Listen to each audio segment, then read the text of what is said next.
The great station hung in the void like a jewel made of metal and light. Consensus Prime had been the center of galactic power for over 2,000 years. Every important decision that affected billions of lives across hundreds of worlds was made here. Today, the council chamber was filled with representatives from the 5 most powerful species in known space. Hyan-Wu walked through the massive doors with his team behind him. He had been Earth's ambassador for 6 years now, and he knew this place well. Too well. The high ceilings made every species except the Veltharians feel small. The seats were arranged in tiers, with the 5 primes elevated above everyone else. It was designed to remind visitors of their place in the galactic order. Admiral G1 walked on his right, her military uniform crisp and perfect. On his left was Taeyang, who had been handling Earth's diplomatic communications for the past decade. Behind them came Daehan and Young Sik, carrying data tablets and looking nervous. They had good reason to be nervous. The council members were already seated. The Veltharians looked like tall, slender beings made of silver light. They were the oldest species in the council, and they never let anyone forget it. The Kryn were massive insectoid creatures with razor-sharp limbs and compound. Eyes that saw in spectrums humans couldn't imagine. The Daleks resembled walking trees with too many branches. The Physians were energy beings contained in crystalline shells. The Tamari looked almost human, but their skin shifted colors with their emotions. Vecthos. The Kryn military commander clicked his mandibles together in what passed for a smile among his people. The humans arrive. How punctual. Your species does have that virtue, at least. Hyan-Wu didn't react to the insult. He had heard worse over the years. Much worse. He took his seat in the lower tier, where junior members always sat. 30 years ago, when humanity first made contact with the Galactic Council, they had been so excited. Finally, they weren't alone in the universe. Finally, they could learn from older, wiser civilizations. That excitement had died quickly. Elder Quinteris of the Veltharians spoke first. Her voice echoed through the chamber like wind through ancient caves. We have called this session to address the matter of the Kepler Expanse. Humanity has been operating mining and research facilities in that region for 5 of your years. However, recent surveys have determined that the expanse contains resources far beyond what we initially believed. Resources that are too valuable to be managed by a single junior species. Hyan-Wu felt his jaw tighten, but he kept his face neutral. G1's hand moved slightly on the armrest of her chair. It was a subtle gesture, but Hyan-Wu knew what it meant. Stay calm. Not yet. The Daleks representative, whose name translated to something like Branch of Plenty, rustled his limbs. The Council has determined that the Kepler Expanse will be declared a shared resource zone. All 5 prime species will have equal access to its minerals and territories.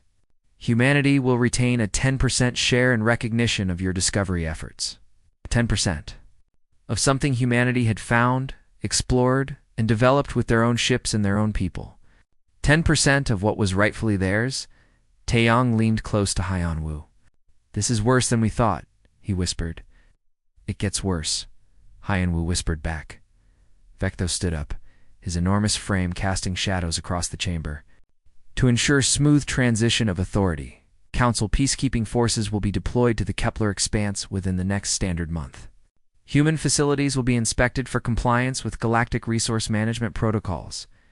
Any resistance to this transition will be viewed as a violation of the Council Charter that humanity signed upon admission.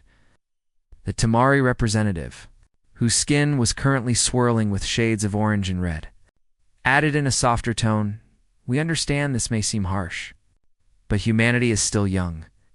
You have been part of the galactic community for only 30 years. These decisions are made for the good of all species.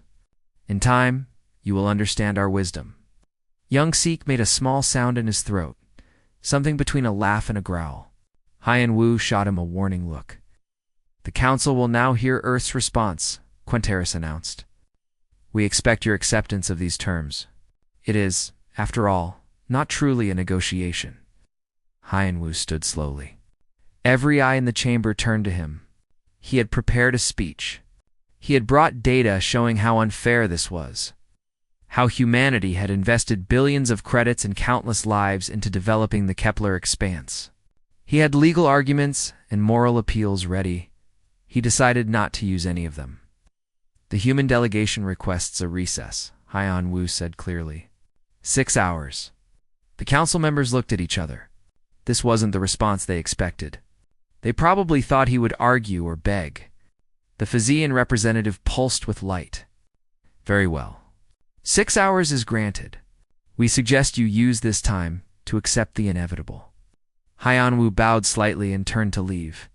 His team followed him out of the chamber. None of them spoke until they were safely inside their secure conference room, sealed behind doors that blocked all known forms of surveillance. The moment the door closed, Ji-Wan activated a device on her wrist. A field of white noise filled the room, adding an extra layer of security. They're more aggressive than usual, she said.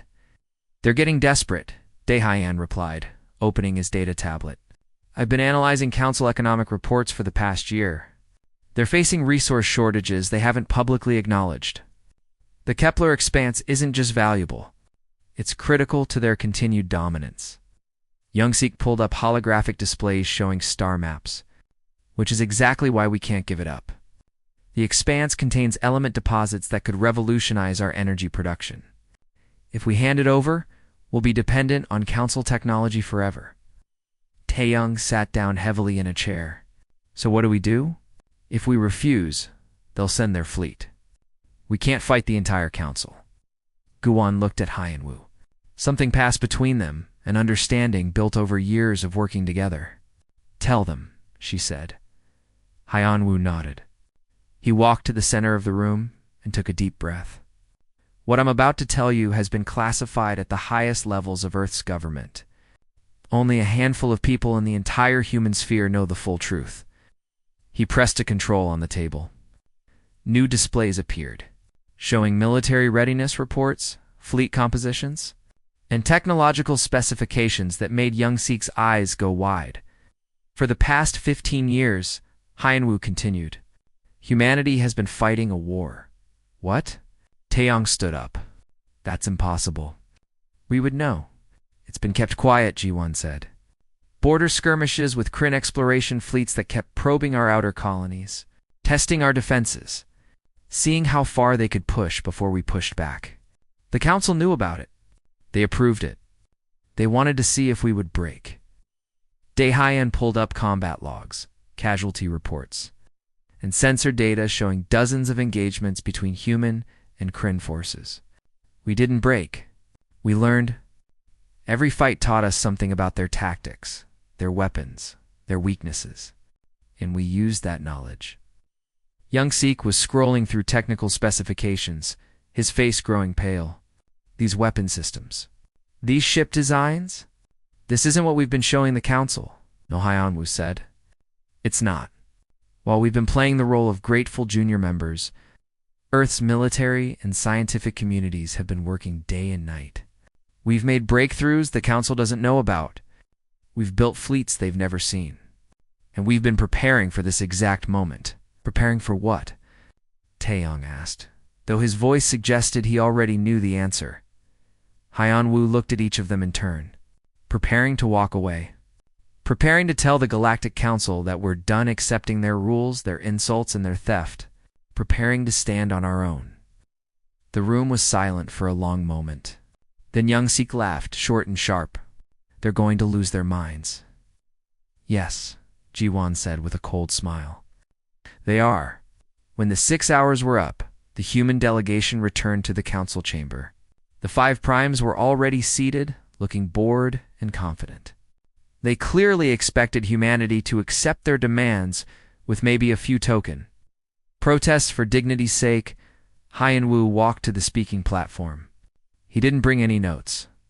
He didn't need them. The human delegation has reached a decision, he said. His voice was steady and clear. Effective immediately, humanity withdraws from the Galactic Council. The chamber erupted in chaos. The chaos in the council chamber took several minutes to settle. Representatives were shouting in dozens of languages. The Kryn were clicking their mandibles in agitation. The Daleks were rustling their branches so violently that leaves were actually falling from their bodies. Even the usually calm Physians were pulsing with rapid bursts of light. Elder Quinteris raised one long silver hand. Silence fell gradually, though angry murmurs continued from the lower tiers. "Ambassador Haiyan-Wu," she said, and there was something in her voice that hadn't been there before. Not quite anger, but close to it. "Perhaps you misspoke. Withdrawal from the Council is not a simple administrative matter. There are treaties, agreements, trade relationships that span decades." "I did not misspeak," Haiyan-Wu replied. "Every word was intentional. Humanity is withdrawing from the Galactic Council, effective immediately. They must do so within the 72-hour window. You're declaring war," the Daleks' representative said quietly. No, Haiyan-Wu said. "We're declaring independence. Whether it becomes a war depends entirely on how the Council responds. You can accept that humanity is no longer your subordinate, or you can try to force us back into submission. But I promise you, the cost of that attempt will be higher than you can imagine." He gathered his team with a gesture. "We're leaving Consensus Prime. This is the last time Earth will send representatives to this chamber. If the Council wishes to communicate with humanity in the future, you may contact us through standard diplomatic channels as equals." They walked toward the exit. Every step felt like it echoed through the massive chamber. No one tried to stop them. The Council members seemed frozen, unable to process what had just happened. As they reached the door, Quenteris's voice called out, "You will fail. You will come crawling back within a cycle, begging for readmission.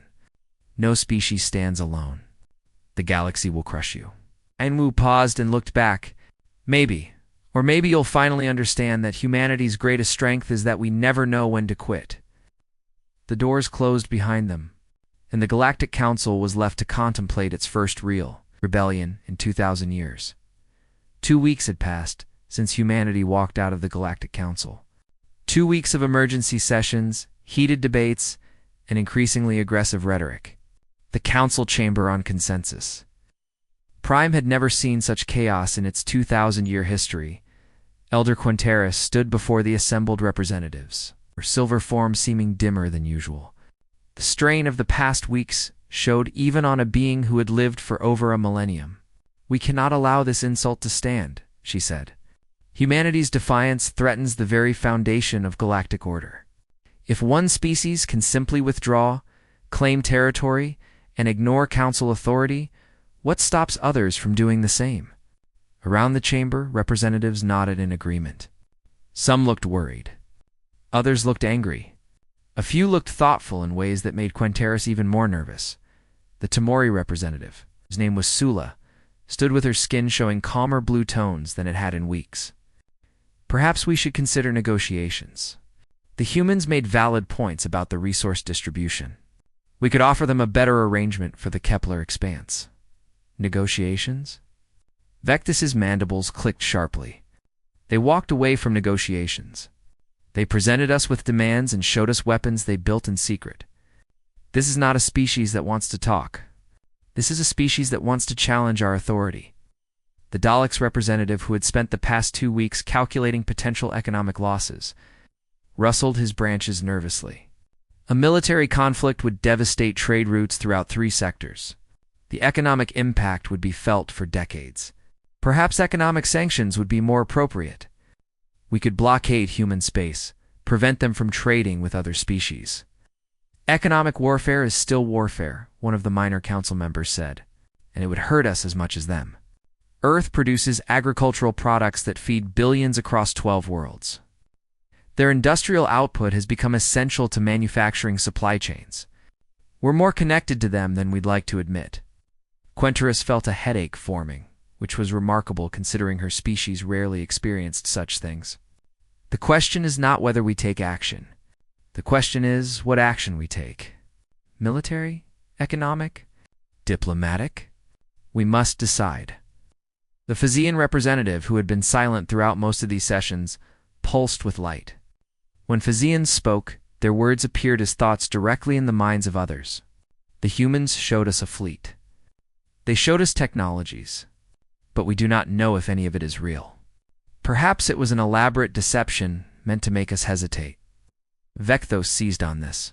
Exactly. We send a fleet to the Kepler expanse. A show of force. When the humans see our combined might, they will back down. Their supposed hidden fleet will be revealed as nothing but holographic tricks and desperation. And if it's real? Sula asked quietly.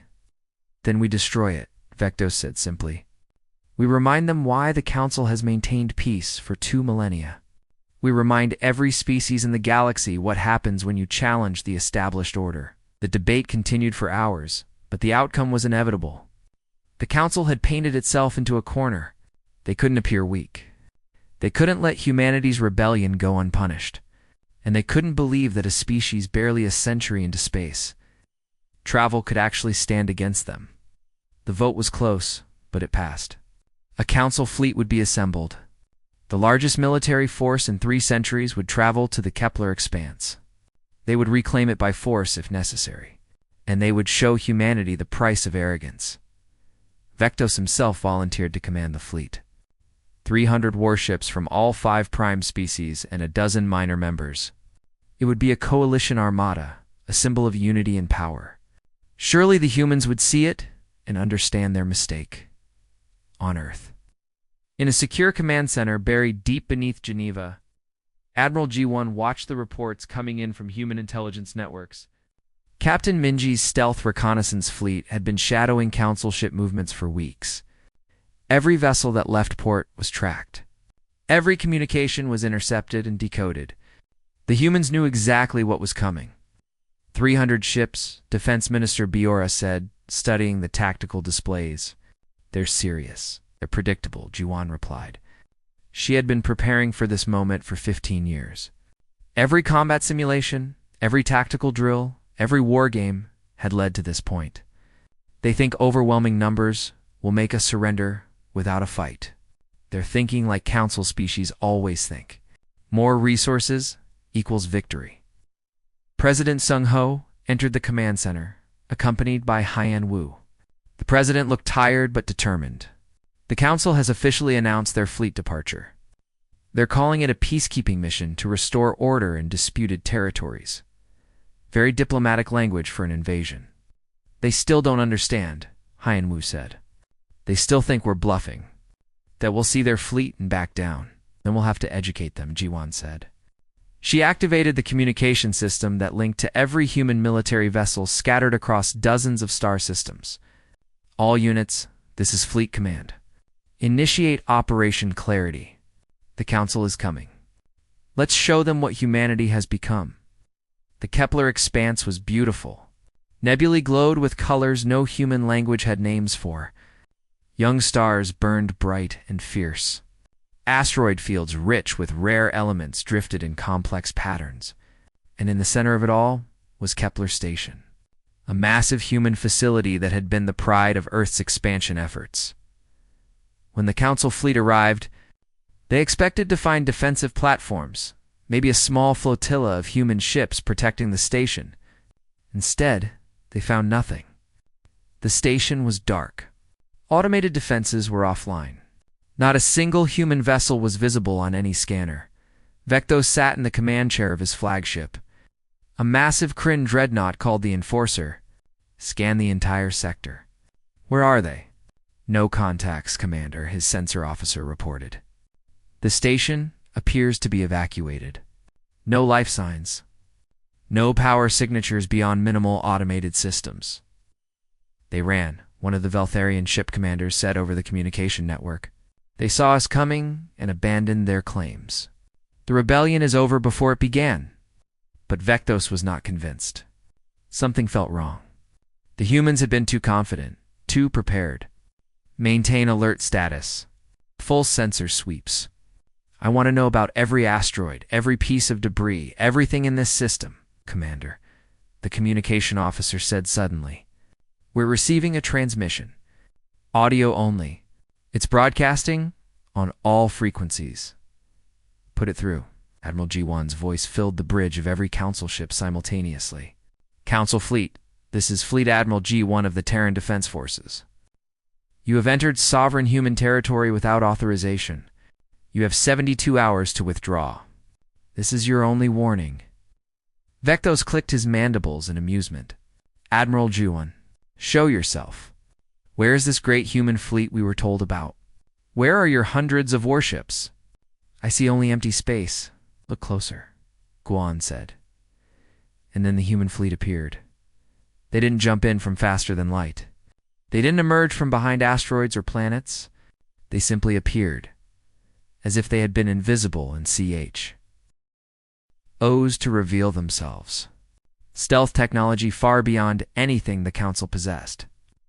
Dropping away to reveal vessels that surrounded the Council armada in a perfect sphere, not dozens of ships, not even hundreds, thousands. Sleek human warships of every size. From small corvettes to massive dreadnoughts that dwarfed even Vectus's flagship. They hung in space like sharks circling prey, silent and deadly. The bridge of the Enforcer went dead quiet. Every sensor officer was frantically trying to understand how an entire fleet had hidden from them. Every tactical officer was counting ships and calculating odds that got worse with every passing second. This is impossible, the Veltharian commander said over the network. We would have detected them. Our sensors are the most advanced in the galaxy. The most advanced, G1 corrected. You've been using the same basic sensor technology for the past 500 years. You improved it, refined it, but never fundamentally changed it. We started from nothing and built something new. Something you couldn't detect even when we were right in front of you. Vectos forced his voice to remain steady. You're outnumbered 3-1? Are we? There was something like amusement in G1's voice. Count again. And this time, include the vessels you still can't see. Thousands more. The sphere of human vessels became a sphere within a sphere, layers of warships at multiple ranges. The Council fleet was not just outnumbered, they were completely surrounded, outgunned, and utterly outmatched. You wanted a show of force, G1 said. Here it is. This is what humanity built, while you were congratulating yourselves on keeping us contained. This is what we accomplished while you were testing our defenses and plotting ways to restrict our growth. We learned from you. We improved on you. And now we've surpassed you. You would not dare fire on Council vessels, Vectos said, but his mandibles were trembling. That would be an act of war that would unite every species in the galaxy against you. You fired first, G1 replied coldly. 15 years of border attacks. Hundreds of human lives lost. We have the records. We have the proof. You've been at war with us for years. You just didn't bother to declare it officially. So here's our declaration. You're in our space, with hostile intent, and we're prepared to defend what's ours.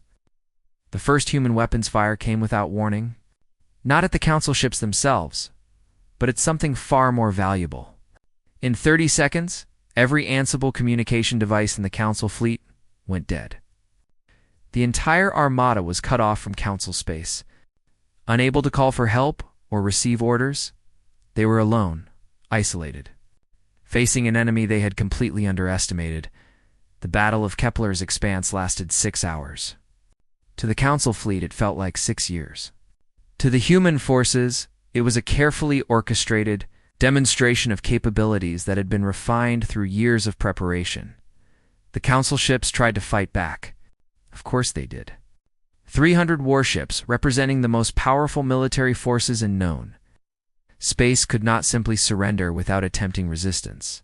The Kryn dreadnoughts opened fire with plasma batteries that could melt through asteroid fields. The Veltharian cruisers launched Seekers, self-guided missiles that could track targets through multiple dimensions. The Dalek support vessels deployed energy nets meant to disable enemy ships. Every species brought their best. Weapons to bear, none of it mattered. The human fleet moved with precision that seemed impossible. They predicted every maneuver, countered every attack, and responded with overwhelming efficiency. Their weapons were unlike anything the Council had encountered. Energy beams that bypassed shields entirely, targeting ship systems directly. Kinetic projectiles that moved at relativistic speeds, impossible to dodge or intercept. Electronic warfare systems that turned the Council's own ships against each other, causing them to target friendly vessels. But the most remarkable thing was that the humans didn't destroy the Council fleet. They disabled it.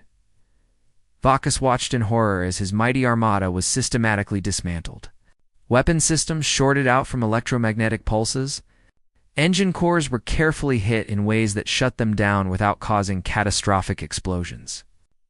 Life support remained functional even as every other system failed. The humans were surgically removing the Council fleet's ability to fight while keeping everyone alive. "This is humiliation," one of his officers said quietly. "They're not treating us as enemies. They're treating us as children who need to be taught a lesson." It took 4 hours for the human fleet to disable half of the Council vessels. The other half surrendered. Admiral G1 accepted their surrender and immediately dispatched boarding teams to provide assistance with damaged systems and ensure no casualties occurred from life support failures. When human soldiers came aboard the Enforcer, Vecthos expected to be executed, or at least imprisoned. Instead, they offered him medical assistance for minor injuries sustained when his ship lost artificial gravity during the attack. They were professional, courteous, and utterly uninterested in gloating over their victory. Hours later, Admiral G1 herself boarded his flagship. She walked onto the bridge accompanied by only 2 guards, showing either remarkable confidence or complete disregard for potential danger. Vecthos' pride in tatters, but his mind still sharp. Recognized it was probably both. "Commander Vecthos," G1 said, offering him a container of water and gesturing to a chair that her soldiers had secured. "You need to understand something. We're not angry. We're done." Took the water, but didn't drink it immediately. "Done with what? Pretending you're not a threat to galactic peace? Done with hiding your true nature as conquerors?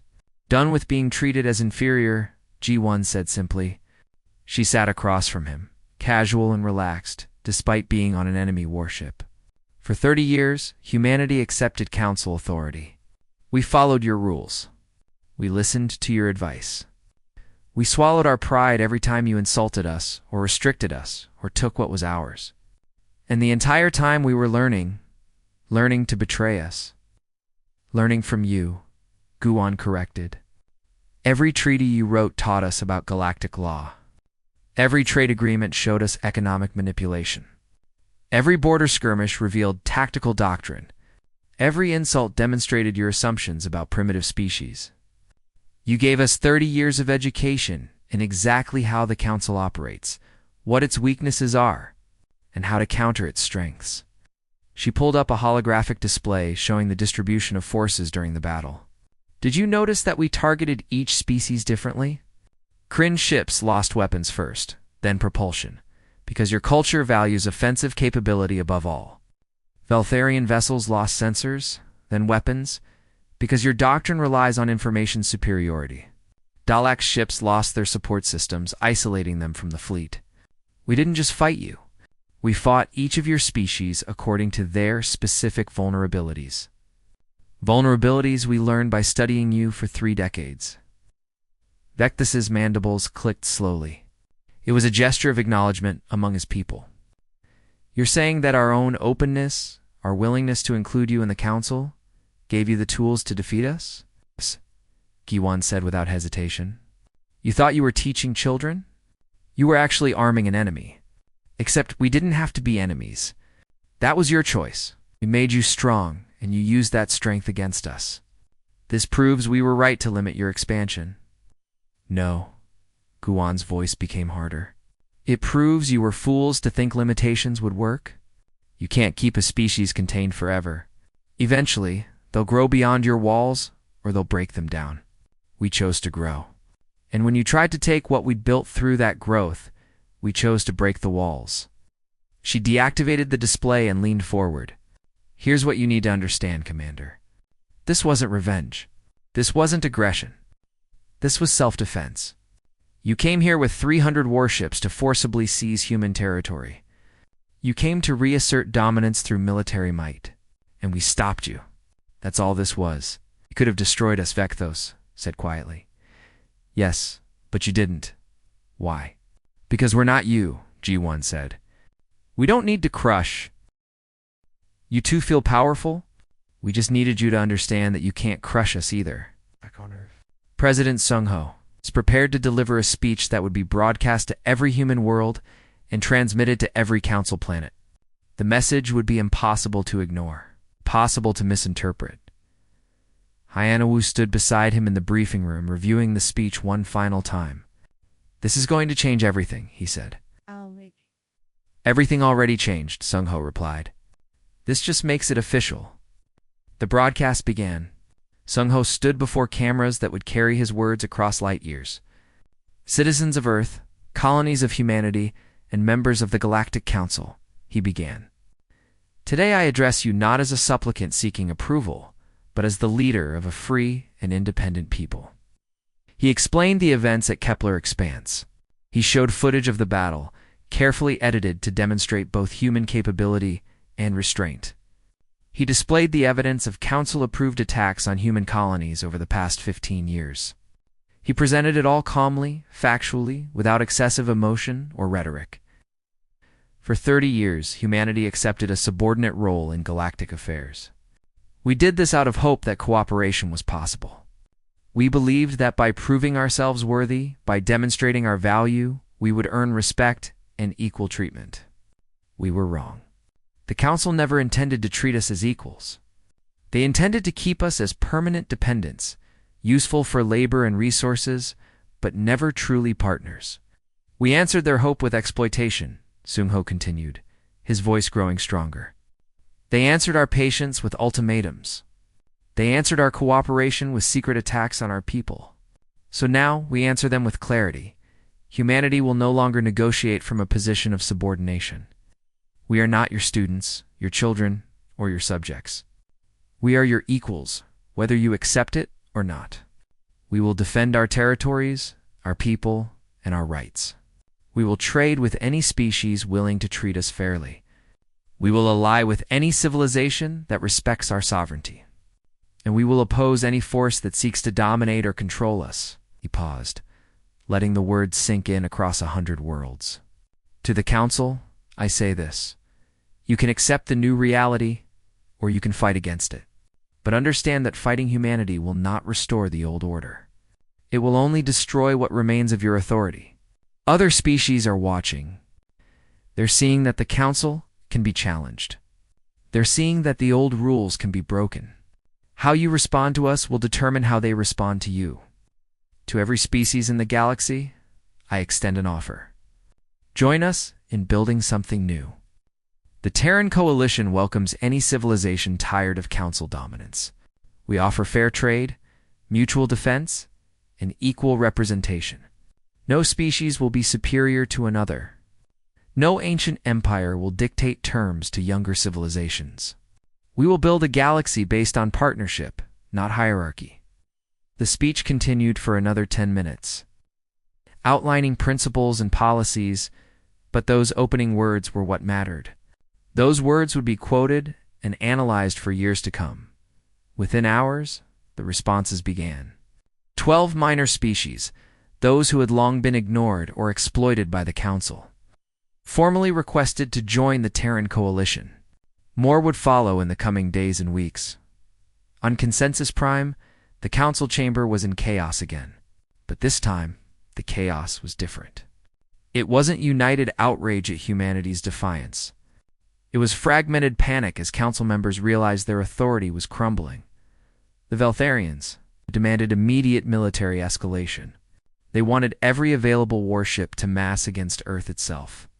Elder Quenteris stood before the assembly, her silver form now seeming more like tarnished metal than precious material. "We cannot accept this. We cannot let them destroy 2,000 years of galactic order." But the Tamari stood in opposition. Sula's skin showed colors that indicated deep thought and uncertainty. Perhaps the old order needed to be destroyed. Perhaps we became tyrants without realizing it.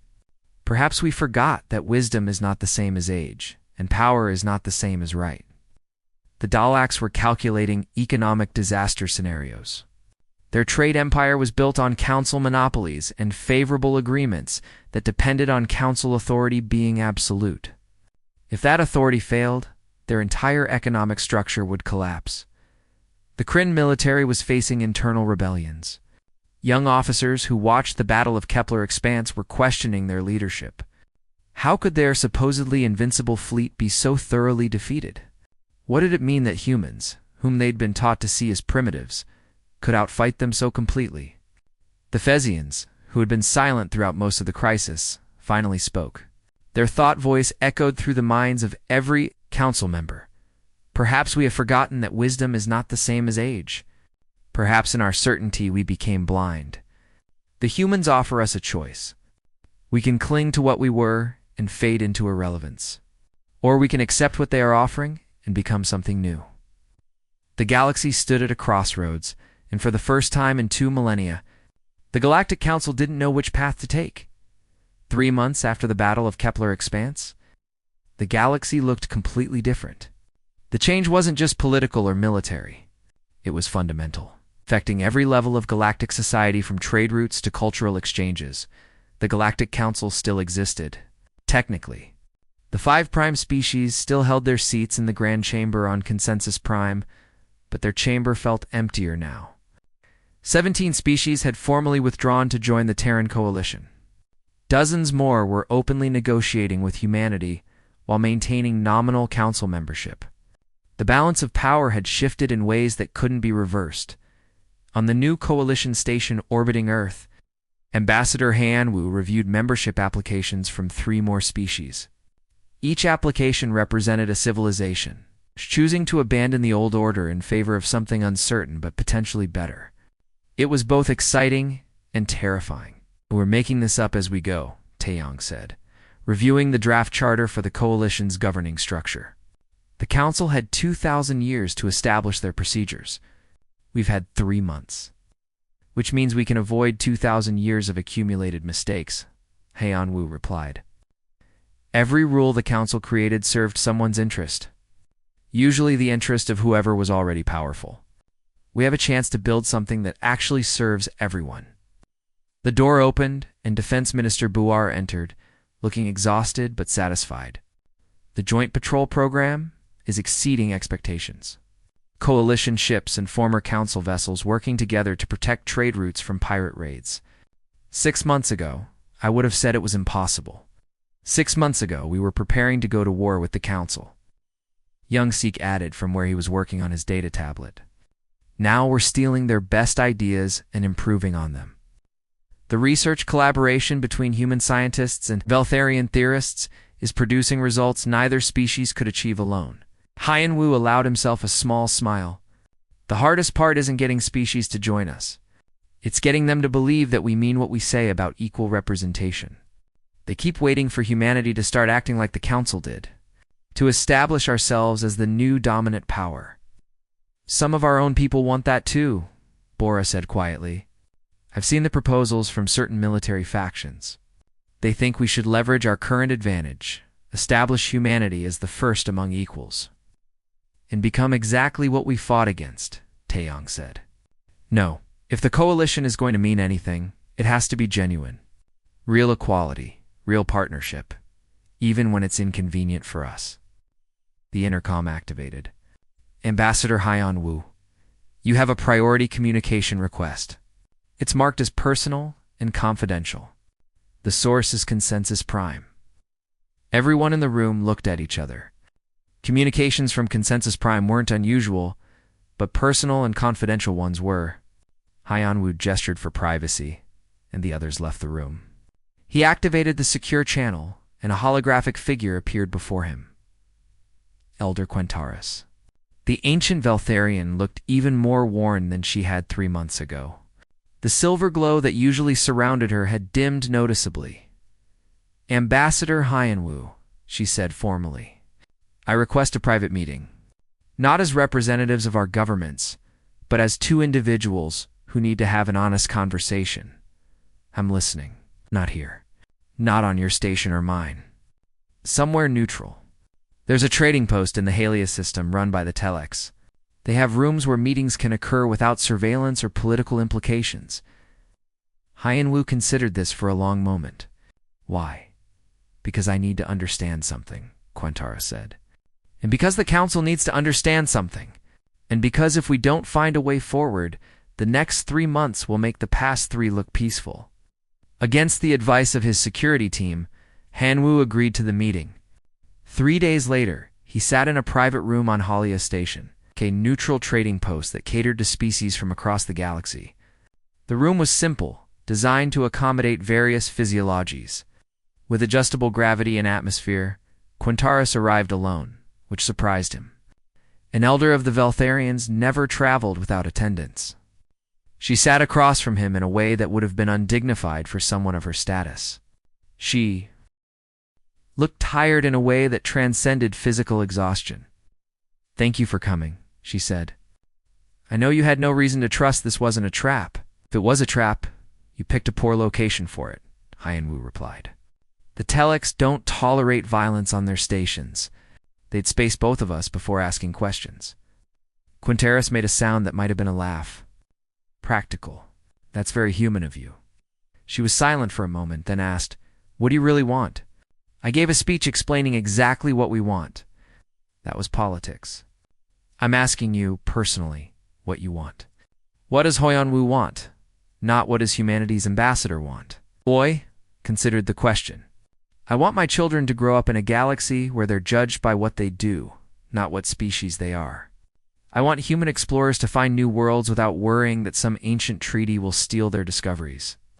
I want to learn from species like yours without having to bow and scrape and accept insults to do it. I want partnership, not hierarchy." "That sounds idealistic," Quintaris said. "It is.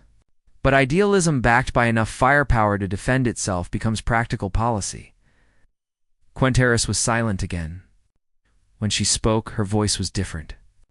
Less formal, more personal. "I am 1147 years old. I have guided my people through 4 major galactic conflicts. I have negotiated treaties that prevented wars and saved billions of lives. I have always believed that the Council's way was the right way. That order, hierarchy, and respect for age and experience created stability. And now I watch the galaxy fragment. I watch species I thought were loyal abandon the Council. I watch young Veltharians question whether our way is the only way. I watch a civilization barely a century old reshape everything we built." She looked directly at him. "And I wonder if we were wrong.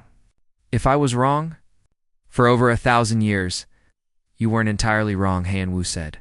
"The Council did maintain peace. It did create structures for cooperation. Those are achievements. But you built them on a foundation that assumed some species deserve to rule and others deserve to follow. That foundation was flawed from the beginning. So we should join you? Accept your coalition and abandon everything we created?" "No," Hyenwu said. "You should build something new with us. Not as subordinates, or even as partners, coming from behind. As equals who have something valuable to offer. The Veltharians have knowledge we need. Experience we lack. Understanding of the galaxy that comes from living in it for millennia. But you have to be willing to share that as partners, not as teachers instructing children." Quintaris stood and walked to the window that looked out over the trading post. Ships from dozens of species docked and departed, engaging in commerce that had nothing to do with the Council or the Coalition. Life went on regardless of who claimed authority. "The hardest thing for an ancient species to learn is humility," she said. "We have been powerful for so long that we forgot power is not the same as rightness. We forgot that age is not the same as wisdom. Your species reminded us of those truths in the harshest way possible. We didn't want to be harsh. We wanted to be heard. We would not have listened to anything less harsh." She turned back to face him. "If I convince the Veltharians to join the Coalition, will you treat us as equals? Truly? Or will there be resentment? Revenge hidden behind diplomatic language?" "We'll treat you exactly as you treat others," Hyenwu said. "Come to us as equals seeking partnership, and you'll find willing partners. Come to us trying to reassert dominance, and you'll find opposition. It's that simple. Nothing is ever that simple in galactic politics, then maybe that's what needs to change." 1 year after the Battle of Kepler Expanse, a ceremony took place aboard the new assembly station.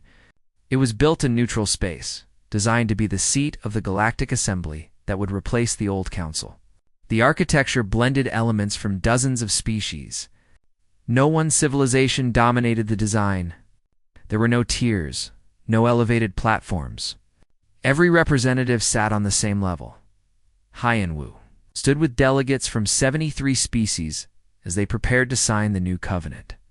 It was a treaty that dissolved the Galactic Council and established the Galactic Assembly. Every member species, whether ancient or young, powerful or weak, had an equal voice and equal vote. The 5 prime species of the Old Council were there too. Not all of them had joined willingly. The Kryn had fought hardest against the change, but internal pressures eventually forced them to accept reality. The Daleks joined for economic reasons. The Tamari had actually welcomed the change. The Physians signed with their usual mysterious equanimity, and the Veltharians, led by Elder Quentaris, signed last. As she placed her mark on the treaty, she looked at Haiyan. We are not allies because we want to be. We are allies because we must be. Perhaps in time, that will change. Perhaps Hanwu agreed. We have time now. No one is forcing anyone to act within 72 hours.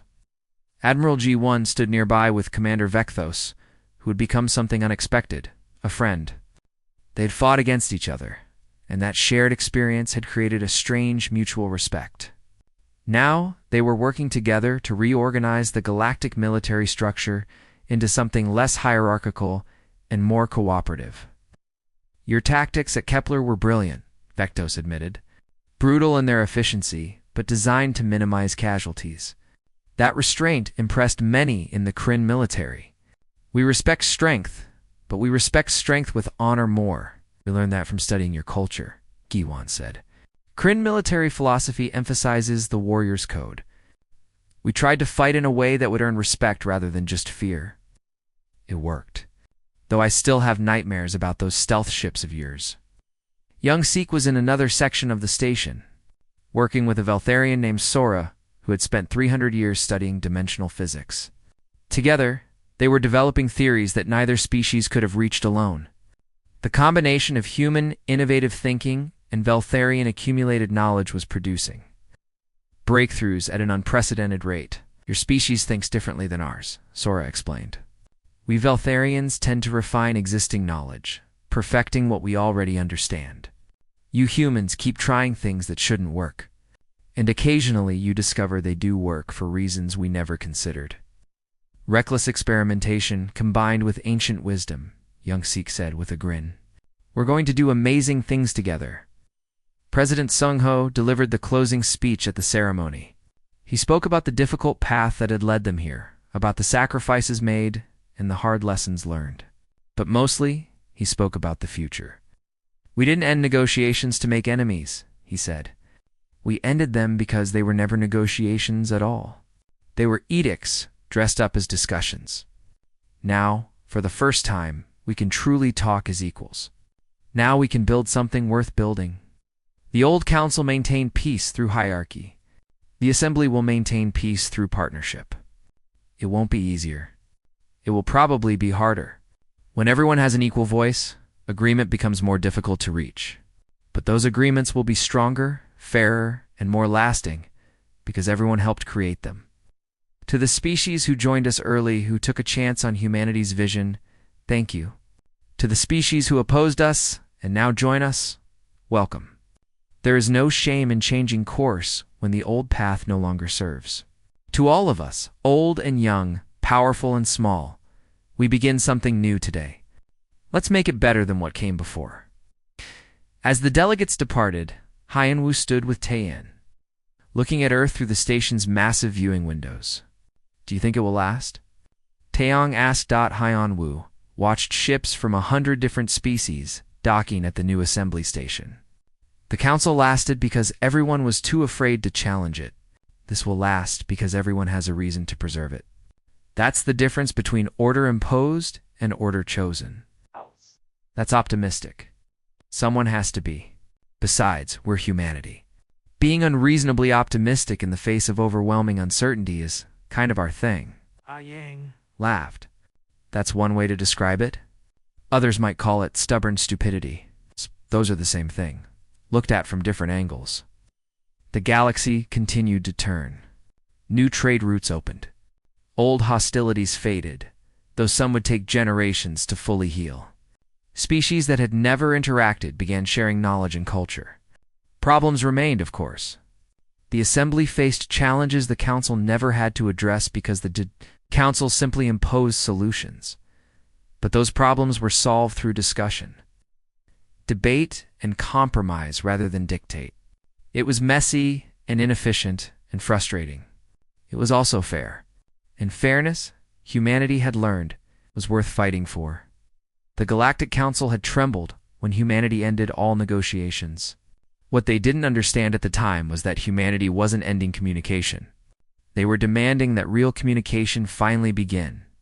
And once it did, once species actually talked to each other as equals rather than superiors and subordinates, they discovered something remarkable. They discovered that working together as partners achieved more than working together as masters and servants. The galaxy would never be the same. And that was exactly what humanity had intended.